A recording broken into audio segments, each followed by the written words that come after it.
بسم اللہ الرحمن الرحیم۔ مومنو، تم پر روزے فرض کیے گئے ہیں جس طرح تم سے پہلے لوگوں پر فرض کیے گئے تھے تاکہ تم پرہیزگار بنو۔ روزوں کے دن گنتی کے چند روز ہیں، تو جو شخص تم میں سے بیمار ہو یا سفر میں ہو تو دوسرے دنوں میں روزوں کا شمار پورا کر لے۔ اور جو لوگ روزہ رکھنے کی طاقت رکھیں لیکن رکھیں نہیں، وہ روزے کے بدلے محتاج کو کھانا کھلا دیں۔ اور جو کوئی اپنی مرضی سے زیادہ نیکی کرے تو اس کے حق میں زیادہ اچھا ہے، اور اگر سمجھو تو روزہ رکھنا ہی تمہارے حق میں بہتر ہے۔ الحمدللہ نحمده ونستعینه ونستغفره ونؤمن به ونتوکل علیہ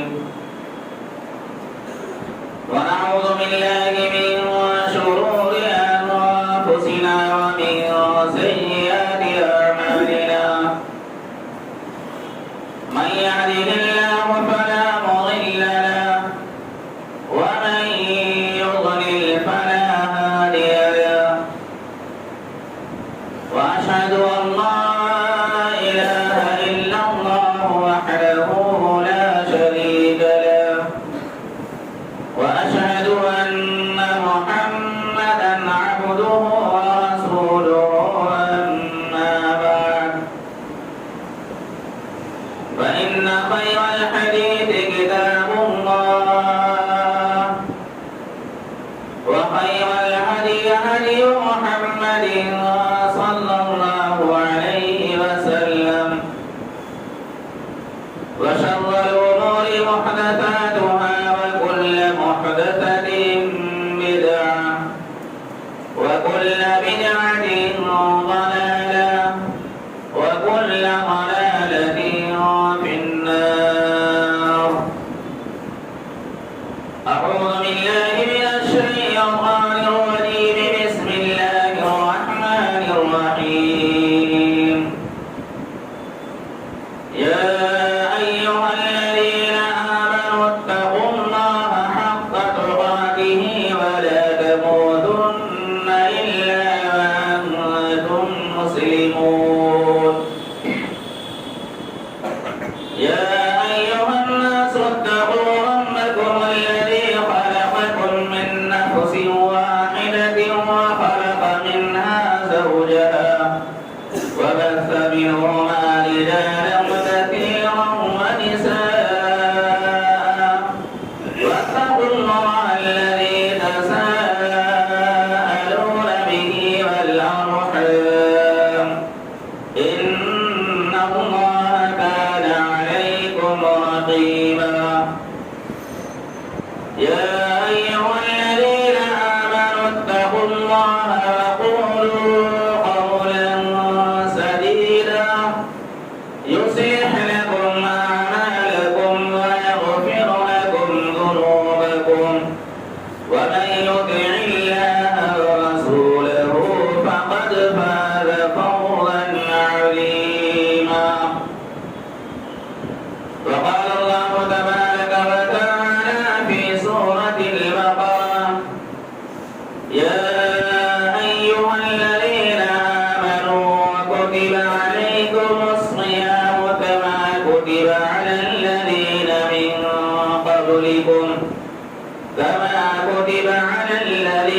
من قبلكم لعلكم تتقون محترم حاضرین جمعہ، نوجوان دوستو، اسلامی بھائی اور بزرگوں، ہر قسم کی حمد و ثنا، بڑائی اور کبریائی اللہ رب العالمین کے لیے لائق اور مناسب ہے، جس نے ہمیں اور آپ کو اس کائنات فانی کے اندر پیدا کیا اور اپنی بے شمار نعمتوں سے ہمیں نوازا۔ بعدہ بے شمار و درود و سلام نازل ہوں رب العالمین کے بھیجے گئے جملہ انبیاء کرام پر، خصوصاً احمد مصطفیٰ محمد مصطفیٰ صلی اللہ علیہ وسلم پر، جنہیں رحمت للعالمین بنا کر مبعوث کیا گیا۔ برادران اسلام، خطبہ مسرورہ کے بعد سورہ بقرہ کی ایک آیت کریمہ جو عمومی طور پر رمضان المبارک کے موقع پر تلاوت کی جاتی ہے، وہ آیت کریمہ آپ کے سامنے پڑھی گئی ہے۔ روزے کو عربی زبان کے اندر صوم کہا جاتا ہے، جس کی جمع ہے صیام۔ جیسا کہ اس آیت کریمہ میں اللہ نے فرمایا یا ایھا الذین آمنوا کتب علیکم الصیام، اے ایمان والو روزے تمہارے اوپر فرض کیے گئے۔ صوم کی حقیقت میں امساک یعنی رکنا داخل ہے۔ مثلا اہل عرب اس گھوڑے کو جو گھوڑا چلنے پھرنے سے کھانے پینے سے رک جاتا ہے، ایسے گھوڑے کے بارے میں وہ کہتے ہیں فرس صائم، گھوڑا کھانے پینے سے یا چلنے پھرنے سے رک گیا۔ اسی طریقے سے وہ چھری جو کند ہو جائے، جس کی دھار ختم ہو جائے، اہل عرب ایسی چھری کو کہتے ہیں الصائمۃ من السکین، چھری اس کی دھار ختم ہو گئی، وہ کند ہو گیا۔ اسی طریقے سے آج سے تقریباً 40-50 سال پہلے پانی حاصل کرنے کے لیے کنووں کا استعمال ہوتا تھا، اور ان کنووں کے دو طرف کچھ ایسی چیزیں لگائی جاتی تھی اور بیچ میں ایک چرخی رکھ کر کے ڈول کی رسی کو اس پر رکھ کر کے نیچے اتارا جاتا تھا، اور اسی کے ذریعے سے پانی کو اوپر کھینچا جاتا تھا، جس کو چرخی کہتے ہیں۔ عربی زبان میں اسے کہتے ہیں بقرہ۔ وہ چرخی جب چلتے چلتے رک جائے تو عربی زبان میں کہتے ہیں الصائمۃ من البقرہ، چرخی رک گئی۔ خلاصہ کلام یہ کہ صوم کی حقیقت میں امساک یعنی رکنا داخل ہے۔ لغت میں کہتے ہیں کسی چیز سے رک جانے کا نام۔ شرعی اصطلاحات میں کہتے ہیں الامساک عن المفتریات من طلوع الفجر الى غروب الشمس بنیۃ خالصۃ للہ عز وجل۔ شرعی اصطلاح میں کہا جاتا ہے ان تمام چیزوں سے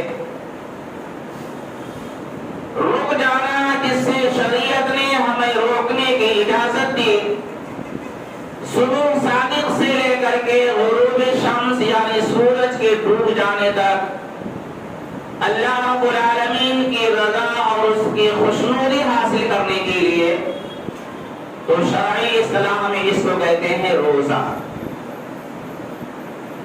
عبادت کی بے شمار قسمیں جیسے نماز، روزہ، حج، زکوٰۃ، تلاوت قرآن، اللہ کی راہ میں صدقہ کرنا، نذر و نیاز، قربانی، والدین کے ساتھ حسن سلوک کرنا، بڑوں کی عزت کرنا، بچوں سے محبت کرنا، پڑوسیوں کے ساتھ حسن سلوک سے پیش آنا، بے شمار قسمیں ہیں عبادت کی۔ لیکن ان تمام قسموں کے اندر روزے کو اللہ رب العالمین نے ایک خاص مقام اور ایک خاص مرتبہ عطا فرمایا ہے،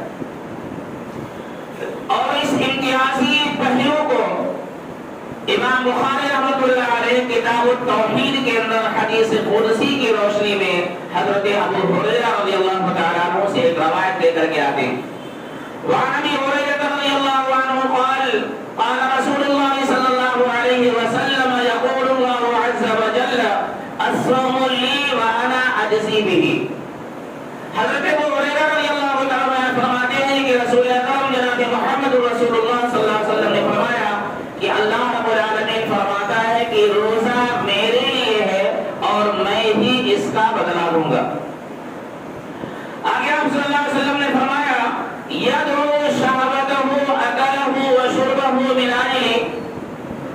وجہ سے کہ ایک مسلمان میری خاطر میری وجہ سے اپنے کھانے پینے کو یا اپنی جائز خواہشات کو ایک مقررہ وقت تک کے لیے روک دیتا ہے.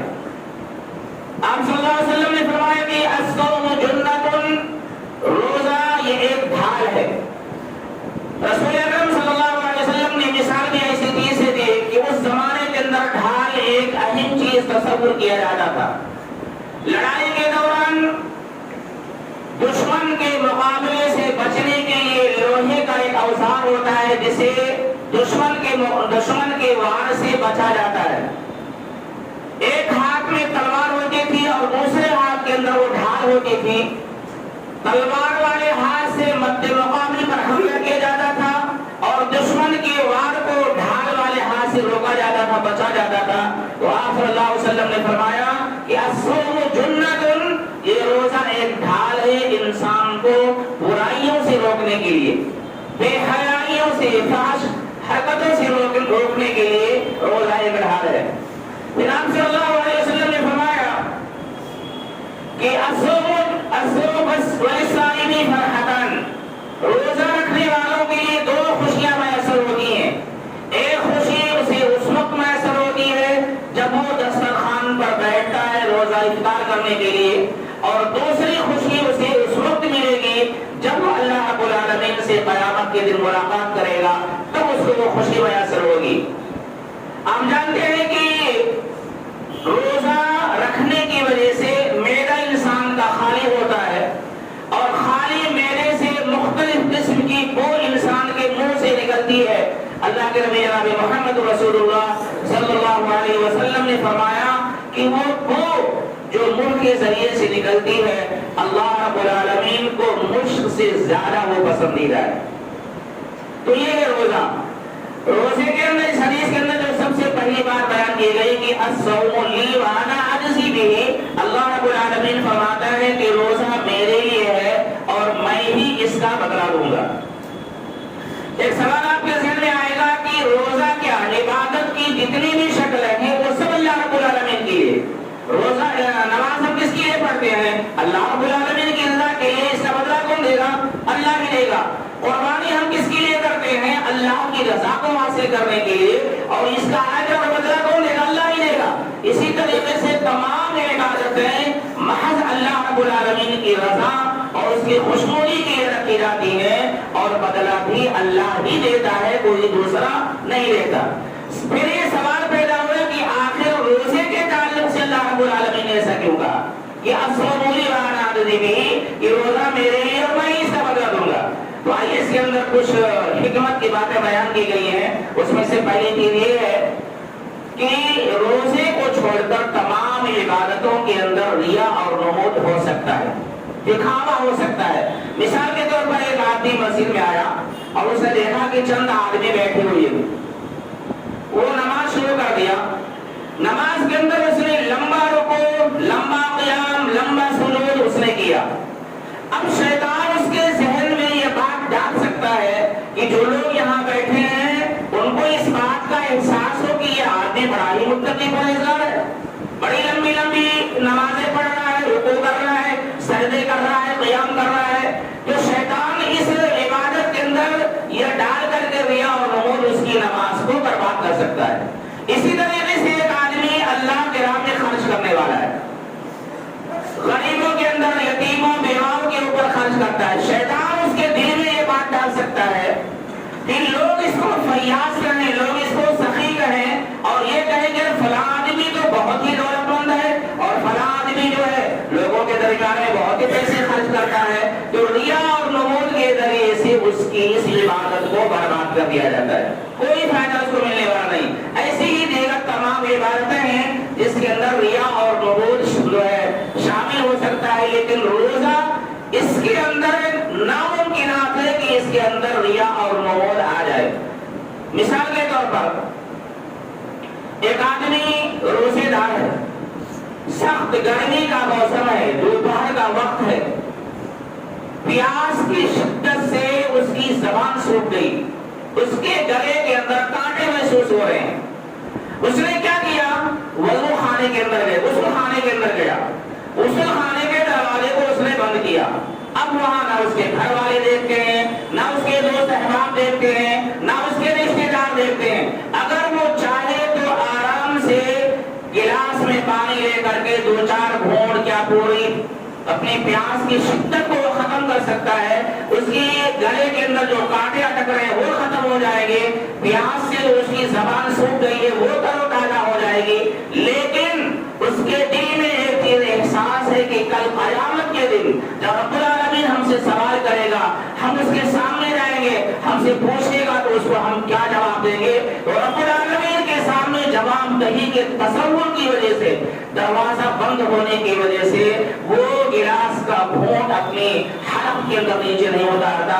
اسی بنیاد پر اللہ کے نبی جناب اللہ رب العالمین نے فرمایا کہ الصوم لی وانا اجزی بہ، یہ روزہ میرے لیے ہے اور میں ہی اس کا بدلہ دوں گا. اب اللہ رب العالمین جب بدلہ دینے کے اوپر آئے گا تو جیسی اس کی شان ہے اپنی شان کے مطابق وہ اللہ رب العالمین ایسے لوگوں کو بدلا دے گا. آئیے بدلے کی کیفیت امام بخاری رحمۃ اللہ علیہ کتاب الصیام کے اندر حضرت سہل بن سعد رضی اللہ تعالیٰ عنہ سے ایک روایت لے کر کے آتے ہیں. وعن سہل بن سعد رضی اللہ عنہ قال قال رسول اللہ صلی اللہ علیہ وسلم ان فی الجنۃ بابا یقال له الریان. اللہ کے نبی جناب محمد رسول اللہ صلی اللہ علیہ وسلم نے فرمایا جنت میں مختلف دروازے ہیں اور مختلف دروازوں سے مختلف قسم کی عبادت کرنے والوں کو اس دروازے سے آواز دی جائے گی. اللہ رب العالمین نے ایک مخصوص دروازہ جنت کے اندر بنایا جس کا نام رکھا ریان. آپ صلی اللہ علیہ وسلم فرماتے ہیں یدخل منہ الصائمون یوم القیامہ، قیامت کے دن اسی دروازے سے جس کا نام ریان رکھا ہے اس دروازے سے صرف روزہ داروں کو داخل ہونے کی اجازت دی جائے گی اور کہا جائے گا کہ آؤ اس دروازے سے جنت کے اندر داخل ہو جاؤ. آپ صلی اللہ علیہ وسلم نے فرمایا کہ لا يدخل منه احد غیرہ، کوئی دوسرا جنتی جنت کے اس دروازے سے جنت میں داخل نہیں ہوگا. آپ صلی اللہ علیہ وسلم فرماتے ہیں کہ قیامت کے دن اللہ رب العالمین کہے گا این الصائمون، دنیا میں جو روزہ رکھنے والے تھے وہ لوگ کہاں ہیں؟ آپ فرماتے ہیں فیقولون، وہ تمام روزے دار میدان محشر کے اندر کھڑے ہو جائیں گے. پھر اللہ رب العالمین کی طرف سے حکم ہوگا جاؤ جنت کے اس دروازے سے جس کا نام ریان رکھا گیا ہے اس دروازے سے جنت کے اندر داخل ہو جاؤ. اب ایک سوال آپ کے ذہن میں یہاں بھی آ سکتا ہے کہ جنت میں ہی جانا ہے، چاہے باب الریان سے داخل ہو، چاہے باب الصلاۃ سے داخل ہو، چاہے باب الزکات سے داخل ہو، کسی بھی ایک دروازے سے جنت میں ہی جانا ہے. اور جنت کی جو نعمتیں اللہ رب العالمین نے سب کے لیے رکھی ہیں وہ تمام نعمتیں ہر ایک کو میسر ہوں گی. وہ جنت میں جانا ہے کسی بھی دروازے سے جائے. لیکن ایک چیز آپ یہاں پر دھیان رکھیں، اس کی مثال ایک دنیاوی فنکشن کے ذریعے سے ہم آپ کو دیتے ہیں کہ ایک بہت بڑا ہال ہے جہاں دعوت رکھی گئی کھانے کے لیے. اس میں ایک دروازہ بنایا گیا وی آئی پی لوگوں کے لیے اور اس دروازے سے صرف وی آئی پی قسم کے جو لوگ ہوتے ہیں اسی دروازے سے ان کو اندر داخل کیا جا رہا ہے. باقی لوگوں کے لیے اور الگ الگ دروازے ہیں. ہال کے اندر کھانا ایک ہی طریقے سے ایک ہی شکل میں سب کو جو عام دروازے سے داخل ہوں گے وہ بھی وہی کھانا کھائیں گے، جو وی آئی پی دروازے سے داخل ہوں گے وہ بھی وہی کھانا کھائیں گے. لیکن وہ انسان جسے وی آئی پی دروازے سے جو ہے ہال کے اندر آنے کی اجازت دی جائے گی اس کے دل میں ایک فیلنگ پیدا ہوگی کہ یار ہماری بڑی عزت کی گئی، ہم کو عام دروازے سے نہیں داخل کرایا گیا بلکہ ایک مخصوص دروازے سے ہم کو داخل کرایا گیا. اسی طریقے سے اللہ رب العالمین نے جنت کے اندر ایک مخصوص دروازہ باب الریان بنایا جو صرف روزے داروں کے لیے رکھا گیا ہے. تو یہ فضیلت اللہ رب العالمین نے صرف روزے داروں کو دے گا، باقی کسی اور لوگوں کو نہیں دے گا. آپ صلی اللہ علیہ وسلم فرماتے ہیں جب تمام جنتی اس دروازے سے داخل ہو جائیں گے تو اغلق الباب، اس دروازے کو بند کر دیا جائے گا. یہ تمام فضیلتیں روزے کے تعلق سے بے شمار فضیلتیں آپ جانتے ہیں، آپ نے سنا ہوگا. لیکن ایک سوال پیدا ہوتا ہے کہ آخر رمضان کا جب مہینہ آتا ہے ہم دیکھتے ہیں ہر آدمی الا ماشاءاللہ مکمل طور پر دین اور شریعت پر عمل کرتے ہوئے روزہ رکھتا ہے، نماز کی پابندی کرتا ہے، ہر اعتبار سے منکر غلط چیزوں سے اپنے آپ کو بچانے کی کوشش کرتا ہے، لیکن جیسے ہی رمضان کا مہینہ ختم ہوا، شوال کا چاند نظر آیا، لوگ مسجدوں سے غائب ہو جاتے ہیں۔ روزے کے وہ اثرات جو ایک مہینہ اس نے مسلسل کوشش کی، وہ اثرات اس کی زندگی کے اوپر مرتب کیوں نہیں ہوتے؟ یہ تمام فضیلتیں اسے کیوں نہیں ملتی؟ تو اس کے تعلق سے آپ یاد رکھیں، ہر عبادت سے فائدہ اٹھانے کے لیے اللہ رب العالمین نے کچھ شرائطیں متعین کی ہیں۔ اگر وہ شرطیں مفقود ہو جائیں، وہ شرط اگر عبادت کے اندر نہ پائی جائے تو وہ عبادت اللہ کے ہاں قابل قبول نہیں ہے۔ مثال کے طور پر آپ نماز پڑھنے کے لیے آئے، نماز کی قبولیت کے لیے کچھ شرائطیں رکھی گئی۔ سب سے پہلی چیز، آپ کا بدن پاک صاف ہونا چاہیے۔ آپ جو لباس اور کپڑا پہن کے رکھے ہیں وہ کپڑا آپ کا پاک ہونا چاہیے۔ جس جگہ آپ سجدہ کریں گے، جس جگہ آپ نماز پڑھیں گے، وہ جگہ پاک صاف ہونی چاہیے۔ ان تمام چیزوں میں سب سے اہم چیز یہ ہے کہ آپ باوضو ہوں۔ اگر بغیر وضو کے آپ مسجد میں آ کر کے بیٹھ گئے ہیں اور آپ نماز پڑھیں گے تو آپ بتائیے کیا آپ کی یہ نماز مقبول ہوگی؟ نہیں ہو سکتی ہے، کیونکہ شرائط ہے۔ وہ نماز کی مقبولیت کے لیے وضو کا ہونا شرط ہے۔ نماز کی مقبولیت کے لیے جو لباس آپ پہن کے رکھے ہیں وہ لباس کا پاک ہونا شرط ہے۔ نماز کی مقبولیت کے لیے آپ کا بدن پاک ہونا شرط ہے۔ نماز کی مقبولیت کے لیے جس جگہ آپ سجدہ کرنے جا رہے ہیں وہ جگہ پاک صاف ہونا ضروری ہے۔ تو یہ آداب و شرائط، اگر اس آداب و شرائط کو ہم جو ہے اپنی نگاہوں میں نہ رکھیں یا اس کی پابندی نہ کریں تو نماز عند اللہ غیر مقبول ہو جائے گی۔ اسی طریقے سے روزے کی قبولیت کے لیے کچھ شرطیں رکھی ہیں اور ان شرطوں کو امام بخاری رحمۃ اللہ علیہ کتاب الصیام میں حضرت ابو ہریرہ رضی اللہ تعالیٰ عنہ سے لے کر کے آتے ہیں۔ وعن ابی ہریرہ رضی اللہ عنہ قال قال رسول اللہ صلی اللہ علیہ وسلم من صام رمضان ایمانا واحتسابا غفر له ما تقدم من ذنبه۔ حضرت ابو ہریرہ رضی اللہ تعالیٰ عنہ فرماتے ہیں کہ رسول اکرم صلی اللہ علیہ وسلم نے فرمایا، جس نے رمضان کا روزہ ایمان اور احتساب کے ساتھ رکھا، غفر له ما تقدم من ذنبه، تو گزشتہ اس کے جتنے بھی گناہ ہیں ان تمام گناہوں کے لیے یہ روزہ کفارہ بن جائے گا، اس کے تمام گناہوں کو معاف فرما دیا جائے گا۔ دو باتیں اس کے اندر اللہ کے نبی صلی اللہ علیہ وسلم نے بطور شرط رکھی، ایک ایمان اور ایک احتساب۔ ایمان کہتے ہیں توحید کو، ایمان کہتے ہیں توحید کو۔ اگر توحید پر ہماری زندگی نہیں ہے یا ہم خود توحید پر نہیں ہیں تو یاد رکھیے نہ روزہ ہی کیا، جتنی بھی عبادتیں ہیں ان تمام عبادتوں کو برباد کر دیا جاتا ہے۔ بطور دلیل سورہ زمر کی آیت جس کے اندر اللہ رب العالمین نے جناب محمد رسول اللہ صلی اللہ علیہ وسلم کو مخاطب کرتے ہوئے فرمایا، وَلَقَدْ أُوحِيَ إِلَيْكَ وَإِلَى الَّذِينَ مِن قَبْلِكَ لَئِنْ أَشْرَكْتَ لَيَحْبَطَنَّ عَمَلُكَ وَلَتَكُونَنَّ مِنَ الْخَاسِرِينَ۔ اللہ رب العالمین نے جناب محمد رسول اللہ صلی اللہ علیہ وسلم کو خطاب کرتے ہوئے فرمایا کہ اے نبی، آپ سے پہلے جتنے انبیاء آئے ان پر ہم وحی کر چکے ہیں اور آپ کو بھی بتا رہے ہیں کہ لئن اشرکت لیحبطن عملک، اگر آپ نے میرے ساتھ شرک کیا تو آپ کے تمام عمل کو میں برباد کر دوں گا۔ جبکہ ہم جانتے ہیں حضرت آدم علیہ السلام سے لے کر جناب محمد رسول اللہ صلی اللہ علیہ وسلم تک جتنے بھی انبیاء کرام اس دنیا میں تشریف لائے، ان کا سب سے پہلا کام، ان کی سب سے پہلی دعوت تھی لوگوں کو شرک سے روکنا، لوگوں کو شرک سے روکنا۔ وہ شرک کیا کریں گے، لیکن چونکہ شرک اتنا عظیم گناہ ہے، اتنا بڑا گناہ ہے کہ اس کے لیے اللہ رب العالمین نے انبیاء کرام کا ذکر کیا اور خصوصی طور پر جناب محمد رسول اللہ صلی اللہ علیہ وسلم کا ذکر کیا کہ اگر آپ نے شرک کیا تو ہم آپ کے عمل کو برباد کر دیں گے۔ کتنے مسلمان ایسے ہیں جو شرک، کفر، بدعت، رسم و رواج کے اندر رہ کر کے روزہ رکھتے ہیں، پھر ایسے لوگوں کا روزہ عند اللہ کیسے مقبول ہو سکتا ہے؟ تو پہلے تو شرط یہ ہے توحید ہونی چاہیے عبادت کی قبولیت کے لیے، اور دوسری شرط اللہ کے نبی نے فرمایا احتساب۔ احتساب کے دو مفہوم بیان کیے گئے۔ پہلا مفہوم یہ ہے اللہ کی رضا کو حاصل کرنے کے لیے آپ روزہ رکھیں۔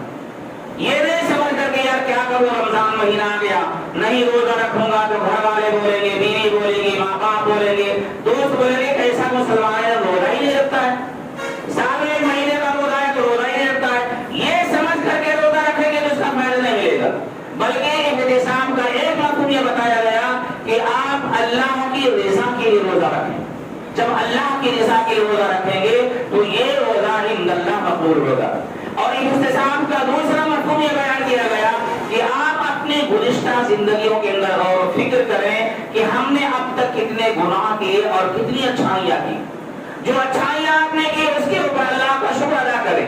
جو گناہ اور غلطیاں آپ نے کی ہیں ان کے اوپر اللہ سے توبہ استغفار کریں. تو اس احتساب کا یہ دو مفہوم بیان کیا گیا.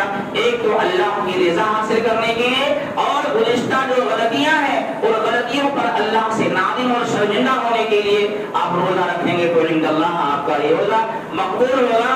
اور روزے کے جو برکات اس کے جو فیوز ہیں وہ تمام کے تمام آپ کو ملیں گے.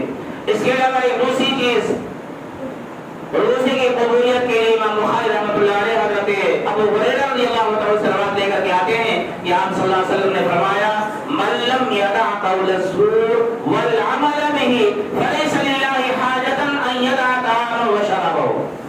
آپ صلی اللہ علیہ وسلم فرماتے ہیں کہ جس آدمی نے جھوٹ بولنا اور جھوٹ پر عمل کرنا نہیں چھوڑا, جھوٹ بولنا اور جھوٹ پر عمل کرنا اسے نہیں چھوڑا, فليس لله حاجة ان يدع طعامه وشرابه, تو اللہ کو کوئی ضرورت نہیں کہ ویسا انسان اپنے کھانے پینے کو چھوڑ دے. یہ کوئی مقصد نہیں. اگر آپ روزہ رکھ کر کے جھوٹ بول رہے ہیں, جھوٹ پر عمل کر رہے ہیں, تو آپ کا روزہ عند اللہ مقبول نہیں ہوگا. روزے کی قبولیت کے لیے یا اس کے فائدے کو حاصل کے لیے ضروری ہے کہ جھوٹ سے, ویسے عمومی طور پر پوری زندگی میں انسان کو جھوٹ نہیں ہونا چاہیے, جھوٹ سے پرہیز کرنا چاہیے, لیکن خصوصی طور پر رمضان کے مہینے میں تمام منکرات اور فحش چیزوں کو چھوڑ دینا چاہیے. اگر ہم چھوڑتے ہیں تو عند اللہ ہمارا روزہ مقبول ہوگا اور روزے کے جو فائدے اور برکات ہیں ان تمام برکات اور فیوز سے ہم استفادہ کریں گے.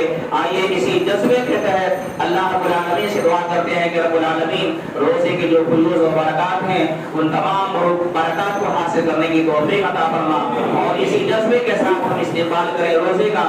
اللہ رب العالمین سے دعا ہے کہ رب العالمین ہم تمام مسلمانوں کو حسن عمل کی توفیق عطا فرمائے. آمین. بارک اللہ لنا ولکم فی القرآن العظیم ونفعنا وإياكم بالآيات والذکر الحکیم. انہ تعالی جواد کریم.